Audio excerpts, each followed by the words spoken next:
The pressure to be more sustainable saw companies announcing ambitious goals with target dates that are now frighteningly near.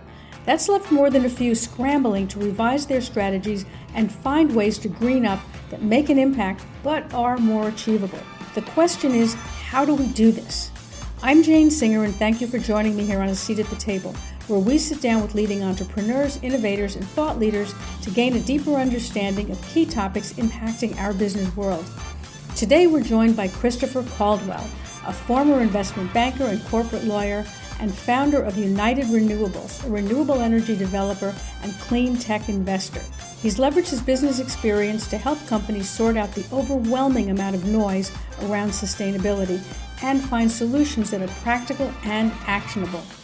In this episode, Chris will be discussing the right way for companies to get started or get smarter about sustainability, how companies can ethically drive business valuation through ESG initiatives, and some of the myths and misunderstandings around implementing sustainable solutions.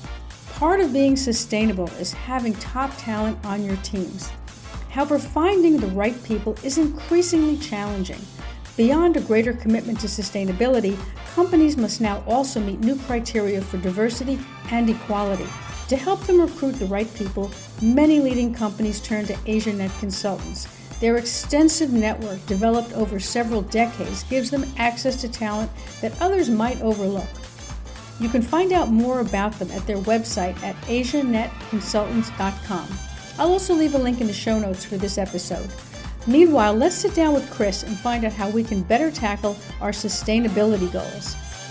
Chris, thank you so much for joining us here on A Seat at the Table. I'm really interested in what you have to say around sustainability. It's a big topic. There is a lot of confusion, a lot of talk, and as you know, a lot of the talk isn't necessarily as accurate as it could be.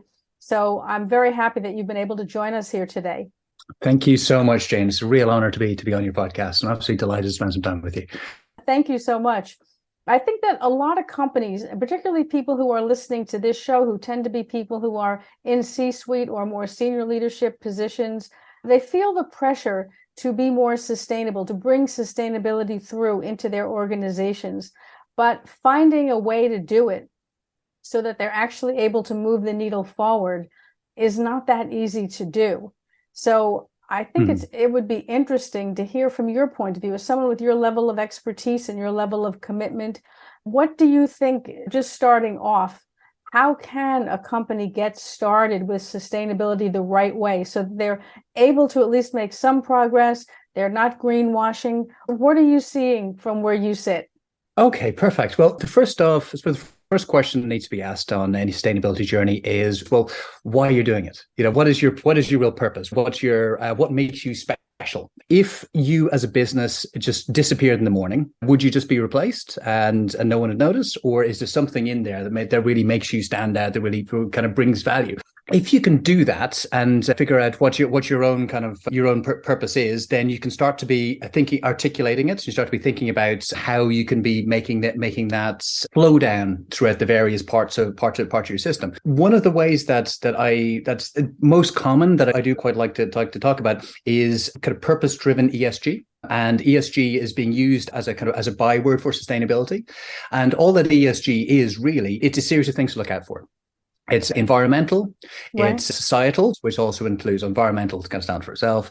Societal it also goes for your employees, your customers, people down your supply chain, human rights, all of that type of stuff, and governance. Governance being the last part of it, being like how you run yourself as a business, like what your accountability practices are. So if you can have a look and say, first off, ask the question of what's your purpose, like how you can be, what difference you make in the world, and try and pull out what's your special sauce, why you exist, because most businesses don't just start up talking about, well, we're here to make money. Most businesses start with another goal. Then if you take the ESG as a first step, and so if you take your purpose as a first step, then go and talk to your employees and find out what excites them. Find out what gets them out of bed in the morning, because you want your employees to be bringing creativity to work. You want your employees to bring collaboration to work. You want employees to bring their best selves to work. There's a slight aside, but there's a really interesting study that McKinsey did at the end of last year, where they found out that 85% of people in the C-suite find their purpose from work. But 85% of people not in the C-suite do not find the purpose in work. Only 15% of them do.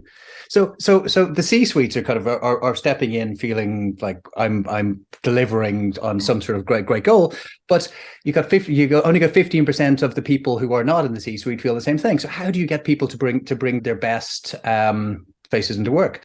If you're going to go into the details of, I know this is an enormously long answer, but if you're going to go into the details of how you actually do it, the first thing you need to do is go through your each of the ESG headings and define what your biggest vulnerabilities are. Figure out where your real weaknesses are, where you're falling down. So if you are polluting, if you are using like child labor in your supply chain, if you're doing something that is just so that is absolutely egregious, you need to solve that as the very first step. After that, find out again, go back to your purpose and see, well, what your main kind of goal and mission is. And once you've figure that out, see, well, what are the one or two things you can really focus in on and really kind of double down on, and make that as a big kind of mission statement, a big passionate statement for you. Then after that, once you figure out what defines your strengths, where you can excel, then you need to work on embedding it. And embedding it, the biggest mistake that people do is they come out and they talk about it as a marketing exercise. And they start to talk big and make big promises without having figured out exactly what they want to do. So you need to define it. You need to figure out how to measure it. You need to discuss it and sell it internally. You figure out how to track it, and then you go out and you then start to talk about it. But it's only when you figure out the long-term goals, and then what the steps are along those paths. Then you can you celebrate the little goals as you go along, the little kind of short-term victories as you go along towards a big goal. But the biggest mistake people make is going out, they talk big with no kind of roadmap in behind it, and they get pulled up on it. Employees don't think it's sincere. Regulators don't think it's sincere, and even the Financial Times have started to be tracking what people are saying and matching that against what they're actually performing on.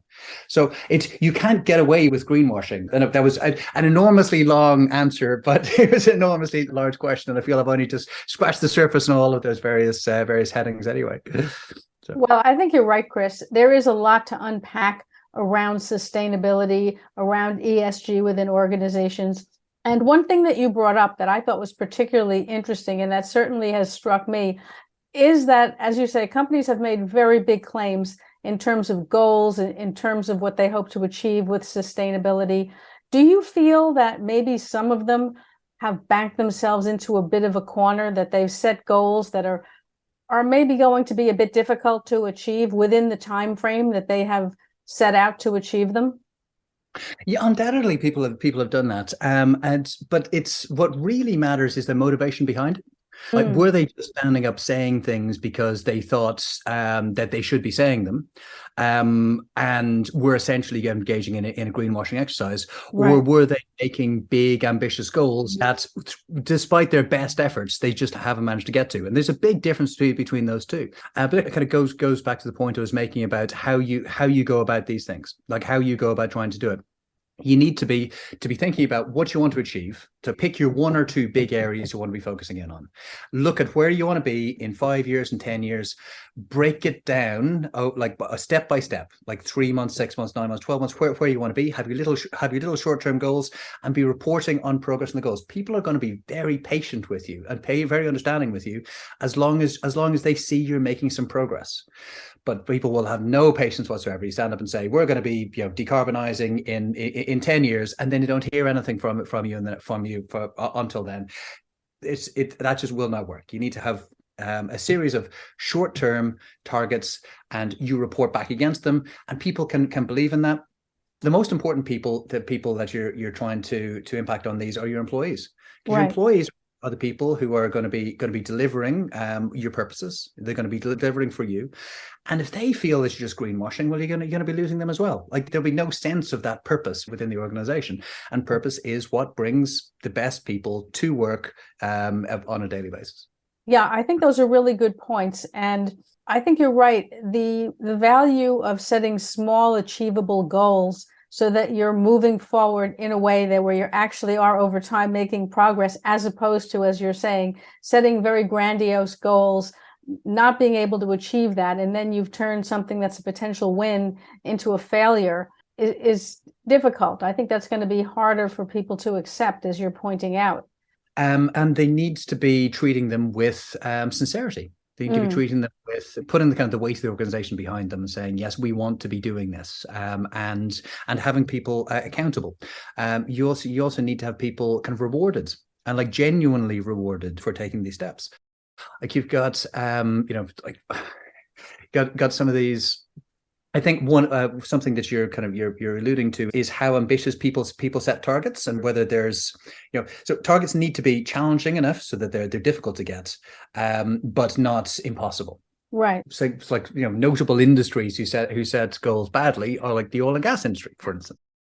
Like last year, it was high 90s. I think it was 96-97% of all kind of quoted oil and gas companies' ESG targets were met. The internal targets were met, and executives were paid in accordance with them. It's like, well, we've got nothing to worry about it then. The oil and gas companies are sorting it out for us. It's fine. Like, of course, they're not sorting it out for us. Their targets are just too low. And they need to be. You couldn't possibly have like fundamentally businesses that exist for the purpose of polluting, because that's what oil and gas companies do.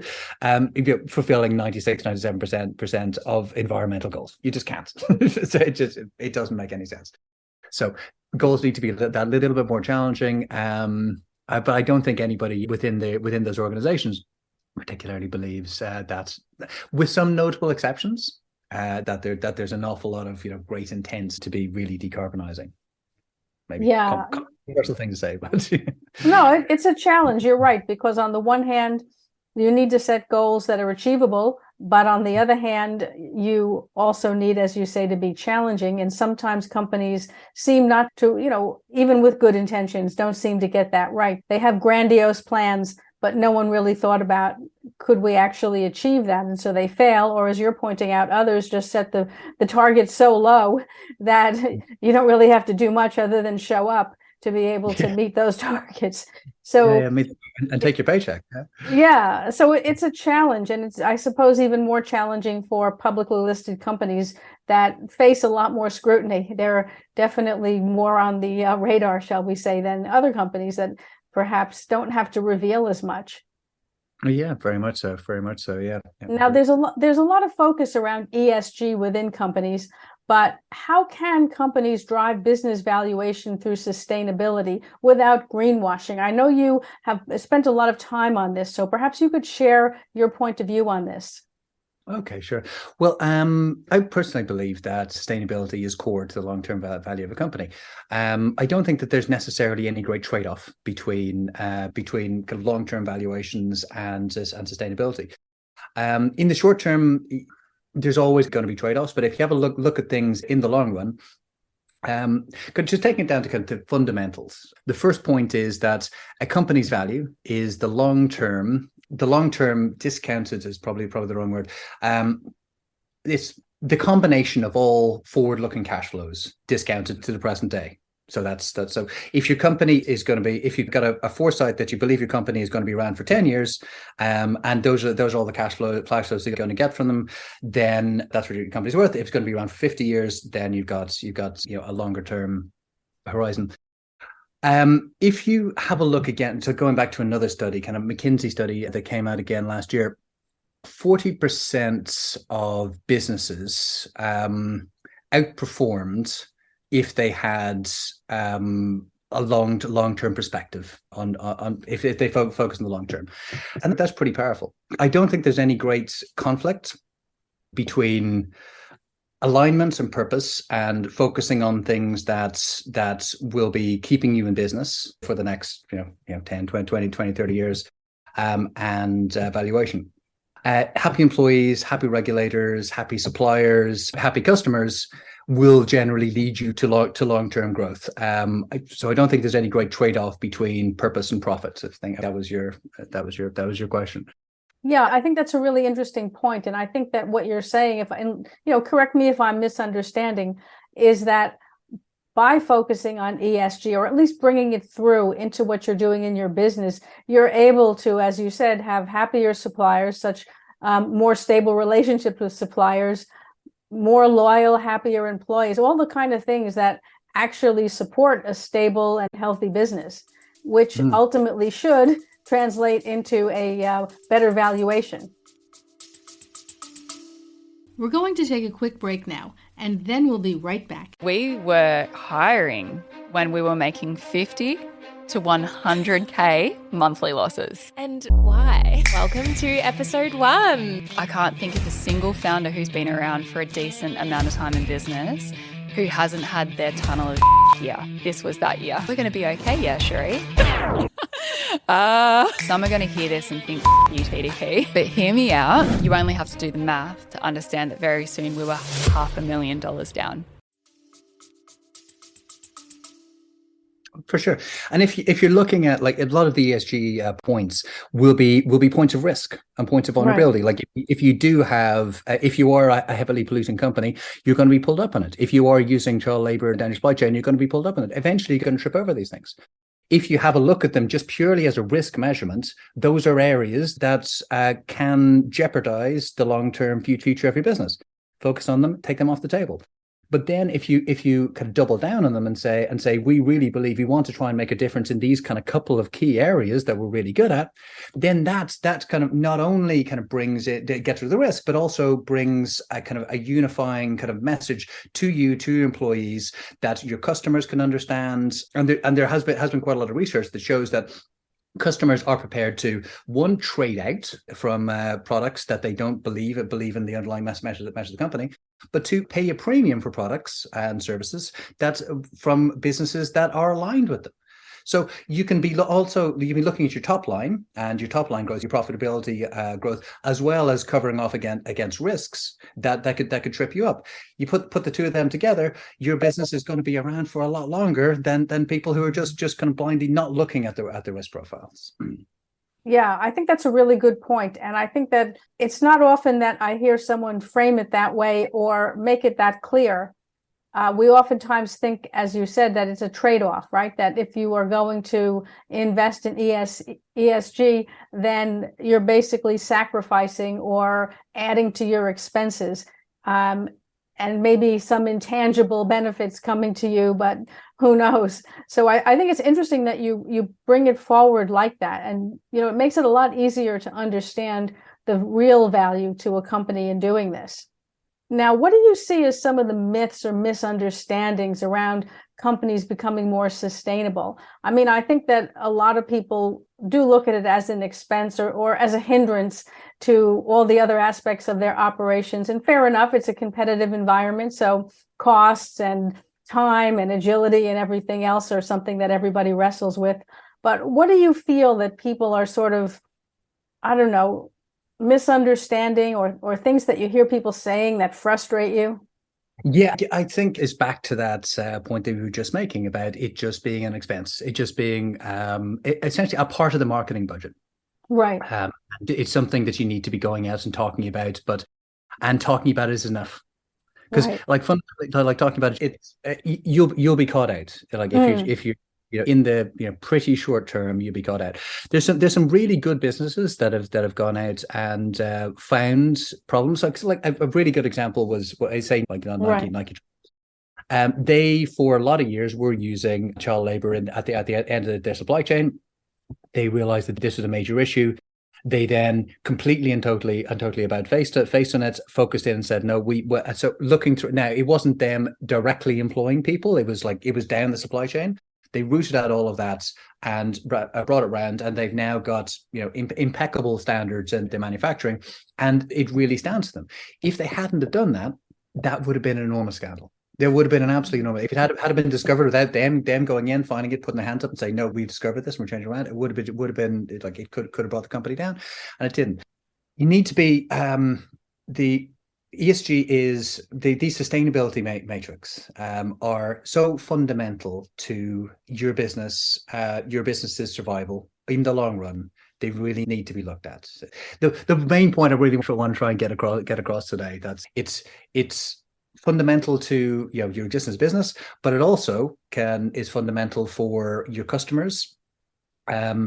the way that's kind of Gen Z and millennials are moving today, they're becoming, as we all sadly get older, becoming increasingly parts of the economy. And what's all the studies are saying that Gen Zs and millennials believe in and want different things than people who are of older generations, like myself. And these things are more and more increasingly more important to them.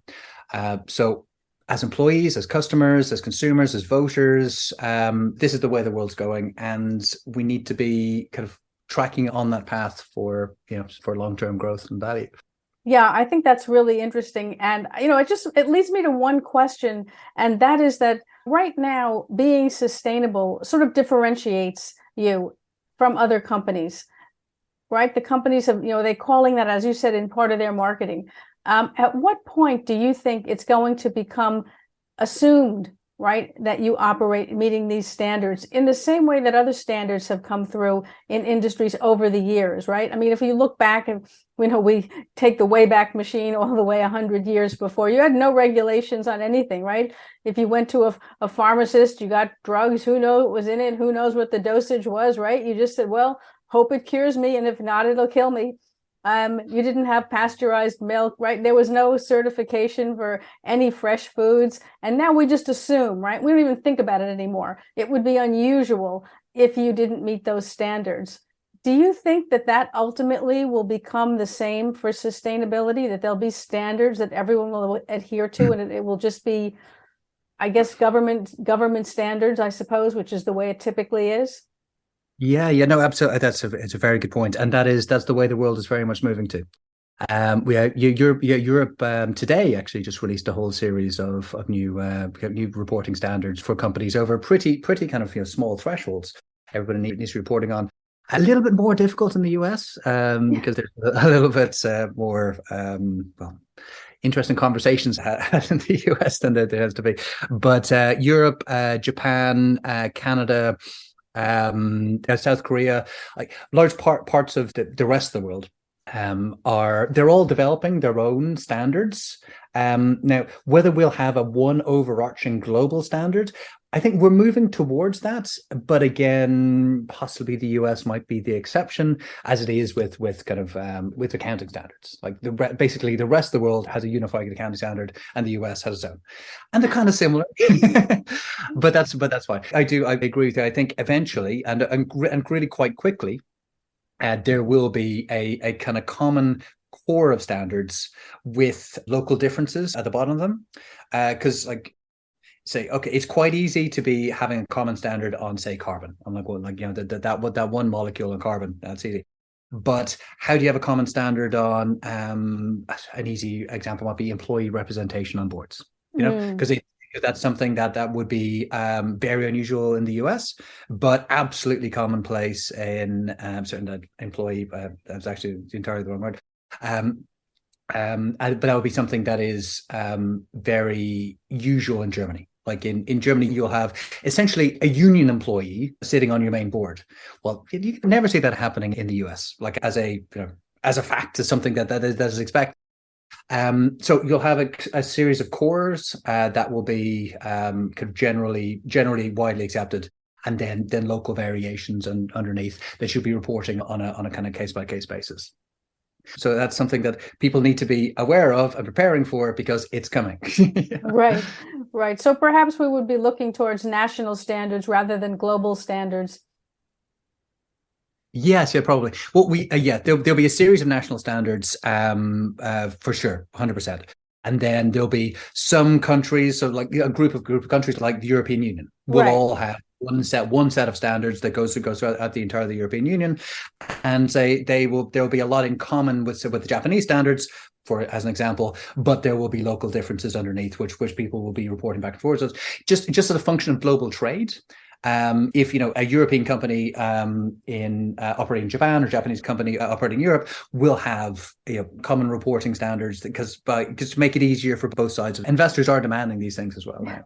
Yeah, absolutely. Well, I think it's really interesting to see how this is evolving from concept through to execution, so to speak, and on such a broad stage, right? A global stage, which is really encompassing almost every country, whether it be an emerging economy or a developed economy. It seems this is one of the few things that is actually rolling out worldwide. So it's interesting to see. It is, and it's rolling out very, very quickly. I think part of it was the pandemic, as people started to think slightly differently about the world. Part of it was just the climate crisis that people understand. We're hitting a moment where we really need to be focusing in on things other than kind of the narrow shareholder value, because we're facing existential threats to human existence on this planet. But there's a lot of momentum behind it. Certainly, sitting from a European point of view, there's an awful lot of momentum behind it. And it was with a meeting of people of kind of climate leaders in Barcelona last week, and it seems like kind of globally, there's also quite a lot of there's a lot of momentum.